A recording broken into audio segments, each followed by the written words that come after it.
Semangat pagi semuanya. Terima kasih telah bergabung dengan channel IBMW, Media Belajar Bareng Finance, Research, dan Hospitality. Kita masih di manajemen keuangan dengan topik biaya modal atau cost of capital bagian 2B. Kita bahas sekarang sumber modal, yaitu saham biasa. Ada dua bentuk pembiayaan saham biasa, yaitu laba ditahan atau dalam bahasa Inggris retained earnings, dan penerbitan saham baru. Dua cara untuk memperkirakan biaya ekuitas atau biaya saham adalah model penilaian dividen atau dalam bahasa Inggris dividend valuation model dan model penerapan harga aset kapital atau dalam bahasa Inggris capital asset pricing models disingkat CAPM. Model penilaian dividen didasarkan pada premis bahwa nilai saham didasarkan pada nilai kas sekarang atau dalam kurung NKS garis miring PV untuk semua dividen yang akan datang atau dalam kurung NKM garis miring VFV.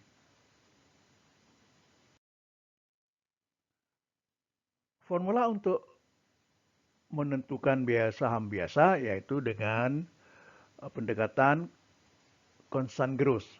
Formulanya adalah RS sama dengan D1 per P0 plus G.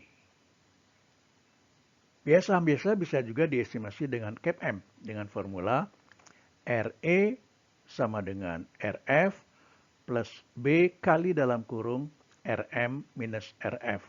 Dengan penjelasan, D1 adalah dividen tahun ke-1, P0 adalah harga saham saat ini atau saat ditawarkan, G sama dengan tingkat pertumbuhan, RF adalah bunga instrumen keuangan bebas risiko, B adalah beta saham, dan RM adalah return atau imbal hasil pasar. CAPM berbeda dengan model penilaian dividen karena secara eksplisit mempertimbangkan risiko perusahaan sebagaimana tercermin dalam besaran beta. Di sisi lain, model penilaian dividen tidak secara eksplisit mempertimbangkan risiko. Model penilaian dividen menggunakan harga pasar atau dalam kurung P0 sebagai cerminan dari preferensi risiko imbal hasil atau dalam kurung risk return yang diharapkan oleh investor. Meskipun keduanya secara teoritis setara, model penilaian dividen sering lebih disukai karena data yang dibutuhkan lebih mudah tersedia atau lebih mudah didapat. Kedua metode ini juga berbeda karena model penilaian dividen tidak seperti CAPM dapat dengan mudah disesuaikan dengan biaya penerbitan atau flotation cost ketika memperkirakan biaya penerbitan saham baru. Perhatikan ilustrasi berikut. Biaya laba ditahan atau retained earnings dengan pendekatan constant dividend growth model. RS sama dengan D1 per P0 plus G. Misalnya, sebuah perusahaan baru saja membayar dividen sebesar 2,5 per saham. Dividen diharapkan bertumbuh selamanya sebesar 10% dan saat ini dijual seharga 50 per saham. Dengan demikian, D1 sama dengan 2,50 kali dalam kurung 1 plus 0, 10 sama dengan 2,75 dan RS yaitu biaya laba ditahan sama dengan 2,75 per 50 ditambah 0,10 sama dengan 15,5%. Jadi 15,5% adalah biaya laba ditahan atau retained earnings dengan pendekatan constant dividend growth model.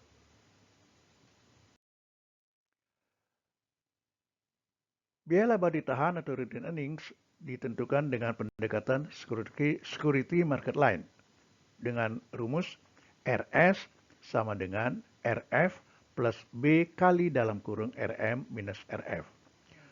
Misalnya, jika tingkat bunga T-bill 3 bulan saat ini 5%, premi risiko pasar adalah 9%, dan beta perusahaan adalah 1,20, maka biaya laba ditahan perusahaan adalah RS sama dengan 5% plus 1,2 kali dalam kurung 9% sama dengan 15,8%. Jadi, 15,8% adalah biaya laba ditahan dengan pendekatan security market line.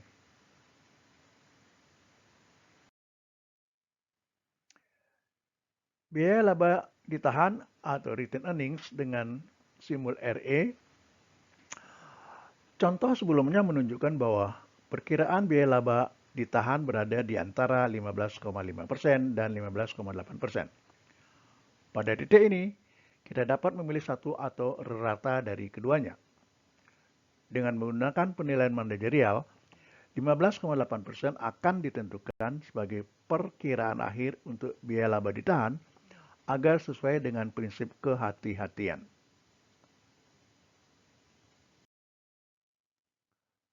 Kita sekarang bahas biaya penerbitan saham baru dengan simbol RN dengan pendekatan constant dividend growth model. Formula atau rumusnya adalah RN sama dengan D1 per N plus G. Melanjutkan contoh sebelumnya, berapa biaya perusahaan untuk menerbitkan saham baru jika biaya penerbitan atau dalam kurung flotation cost sebesar 4 per saham. Dengan formula di atas, maka RN sama dengan 2,75 per dalam kurung 50 minus 4 tambah 0,10 sama dengan 15,97% dibulatkan menjadi 16%. Jadi penerbitan saham baru dengan constant dividend growth model adalah sebesar 16%. Demikian sesi ini. Terima kasih telah mengikuti.